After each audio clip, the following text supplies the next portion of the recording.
Hey everyone, I'm back, and today we're going to be talking about This Is Where I Leave You, and this movie is directed by Sean Levy, the same director as Just Married, The Pink Panther from 2006, starring Steve Martin, Night at the Museum trilogy, and some other stuff that I saw when I was younger, like Big Fat Liar, and he also directed The Adam Project, and yeah, lots of movies that I'm not really a fan of. And this movie came out in 2014 and stars Jason Bateman. And this movie was okay. It was watchable. There were parts that I liked. And I liked the second half more than I liked the first half. The first half, it was just generic and kind of annoying at points. Like Dax Shepard, he was in the movie for like 5-10 minutes at most.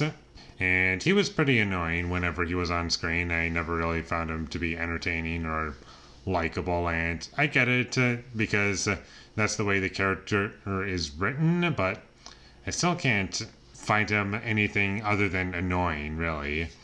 And Jason Bateman, he worked well in the movie, and his character is fine as well. And there were some parts in this movie that I found to be kind of funny and entertaining, and it mostly had to do with the fact that the characters started to grow on me after a certain point, and there were some elements that I thought were well handled, like when it came to the emotions that I was trying to get at, and the drama kind of felt natural. It never really felt forced, and overall it was just okay. And my biggest problem with this movie would be that I didn't really care, which is a big problem because despite how good certain things are, it doesn't really mean a whole lot if I don't really connect to anything. And it's mostly just my emotional experience while watching it. It's just, yeah, that was fine, and I kind of forgot about it.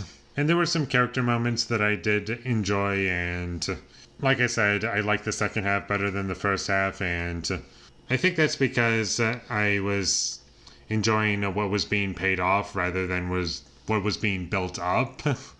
And I think the payoffs are somewhat satisfying in this movie, and I liked what it was trying to go after, and there were some things that I liked about it. I liked that the movie kind of addressed how complicated the whole situation of everything is, and that element of the movie I liked. I liked that whole thing going on with Jason Bateman's character, that I liked, and there isn't really a whole lot to say about it other than it's just fine. It's serviceable.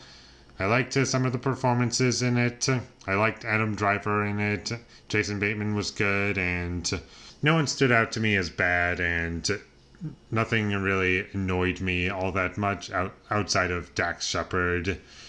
And I can't really say that he ruined the movie because he's barely in it. And this movie is supposed to be like a drama, comedy, dramedy, if you want to call it that. And it only really started to get kind of fun for me once we got into the second half. In the first half, I was just completely bored and checked out.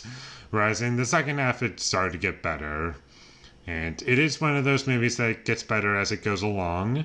All in all, this movie is just a film where you can watch it, it's watchable, you enjoy certain parts of it at the very least. You have a laugh, you might have a cry at some point, maybe, possibly, I don't know. And that's it. And after that, you kind of forget about it. And there isn't a whole lot else to it for me. And overall, out of everything that I've seen from this director, Sean Levy, this is probably his best movie. And that's not even saying a whole lot, because I'm not really a fan of his movies. I'll have to rewatch Night at the Museum because I haven't seen that in a long time. And I remember liking that movie as a kid. And if this movie looks interesting to you, then check it out. Otherwise, you can skip it. I don't know how much you're going to be missing if you decide to skip it, honestly. But if you feel like watching it and you just want to kill an hour and 45 minutes, then this isn't the worst decision you'll probably make in your life. So With all that being said, I'm going to give This Is Where I Leave You a 5 out of 10.